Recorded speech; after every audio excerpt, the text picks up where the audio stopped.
The people at Spotify weren't. There was just a couple of people that were like tech people that were upset. But so then how did that become such a big story? The real story was the medical misinformation story. That's where things got weird. And there was a lot of people that were behind that. That you know, Democratic super PACs, and there was a lot of shit. It was like very organized.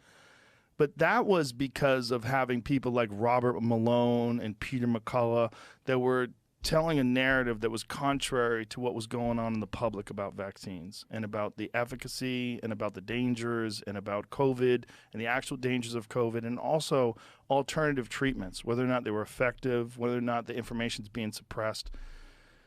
That stuff got creepy. But did you care? Is it more like, because you, from outside looking in, you had built this thing up all yourself, took a paycheck, but signed it over to Spotify. To me, that would be, I was curious what your thought process, were at any point you're like, I wish I just kept this myself. I don't need this headache. Or did? No, because I would have done the same thing and I would have been banned from YouTube. I would have been in trouble in other ways. It was a matter of like a time where talking about certain things was very taboo, and I talk about everything.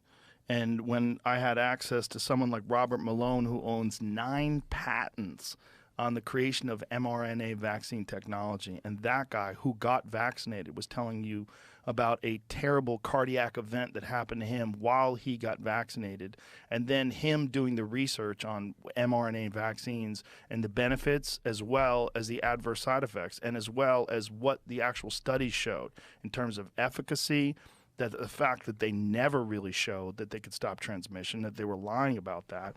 It's going to stop it in its tracks. There was no information about that. In fact, there was a woman in Pfizer that had to talk to the European Parliament, and they asked her, like, did you do research to see if it stopped transmission? She said no.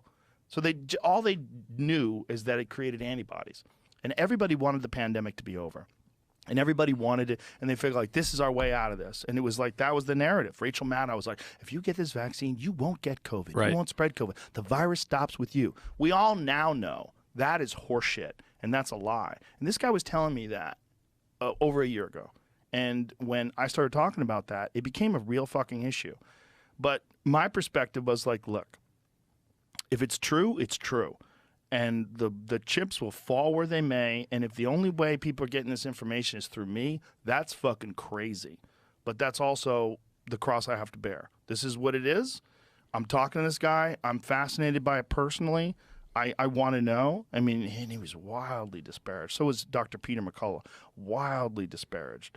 But turns out he was accurate. And as more and more information gets out over time, it will show what happened, how they were suppressed, how there was active campaigns to silence them, and how those campaigns were funded.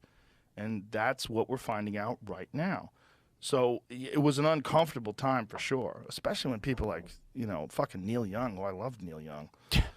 But Neil Young, I don't know if this is true or not, but somebody told me that after I released my video explaining how a lot of the stuff that they called misinformation in the past that would get kicked you off is now mainstream news, like the lab leak hypothesis. If you talked about the lab leak hypothesis on YouTube at the beginning of the pandemic, you would have been fucking canceled. They would have pulled you off of YouTube. They would have suppressed your episodes. They would have canceled. Now that's on the cover of fucking Newsweek. Right? And now most scientists and epidemiologists and virologists are pointing towards that as the likely scenario, that is a lab leak. I had Brett Weinstein, who is a evolutionary biologist, on yesterday, and he explained why that lab leak hypothesis is most likely correct in scientific terms that are like mind-boggling. So was it good? No, but it is what it is, and my perspective is, look, it could be. I'm in a very unusual and fortunate situation, and sometimes you find yourself in a place in life where you have to figure out what you're going to do. Are you going to not talk to these people because of pressure when you think these people are telling the truth, or are you going to let the chips fall where they may? So that was over because from, again, totally outsider, it seemed like a big deal. Like it seemed like a big thing within Spotify. It seemed, you're saying it wasn't as big though, it was just small. Like you weren't getting that. For me, is the almost all the stuff you said, whether it was true or not true, I think you believed it was true. That's all that kind of matters. It turns out a lot of it was. But it's There's similarities. You did it so long yourself, and then Spotify's under a ton of pressure. Like, didn't they delete some of your episodes? Yeah. Well, they did that, and they also were very apprehensive about certain guests that I had on, and there was, a lot of pressure from advertisers. There was a lot of pressure from different people.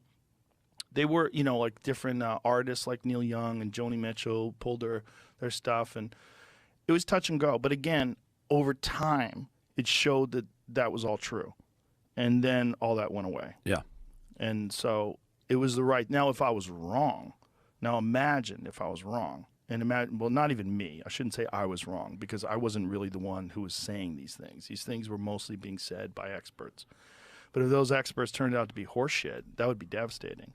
Like if it did cause the death of millions of people because these guys were lying and these people didn't take something that could have saved them, and but it turns out that's not really the case. And it turns out there was alternate therapies and alternate different medications that were suppressed. Not only that, the information about simple things like vitamin D and exercise and the benefits of those things and how that was suppressed, about how obesity contributes to COVID, that was all suppressed. None of that stuff was being discussed. And so it's just one of those things where you find out that the more things change, the more they remain the same. Pharmaceutical companies from the fucking beginning of their industry have been full of shit. They make great stuff. They make Adderall, you love it. They make Viagra. They make cancer medications that work. They make all these different things that are wonderful for people. All these different things that save people.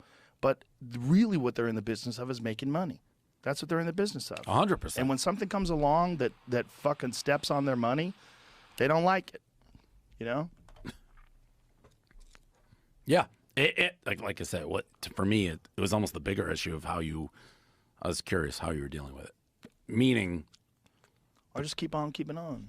Just keep doing it. Was that relationship ever close to being severed because of that, or no? I don't think so. I don't know though. I don't know from them. My relationship with them was always great in communicating with them. They stood by me the way they stand by rappers. And that was one of the things they said. Like, think about all the shit that rappers say. But they stood by you for the same reason you're saying everything else. You make them money. Yes. Like they probably weren't standing by you because we think he's got smart guys or Joe Rogan. We like Joe. They're staying by you because you're the biggest podcast in the world. A friend of mine who's a brilliant businessman said, you have the #1 podcast in 96 countries. If you had the number 96 podcast in one country, you'd have been gone. Correct.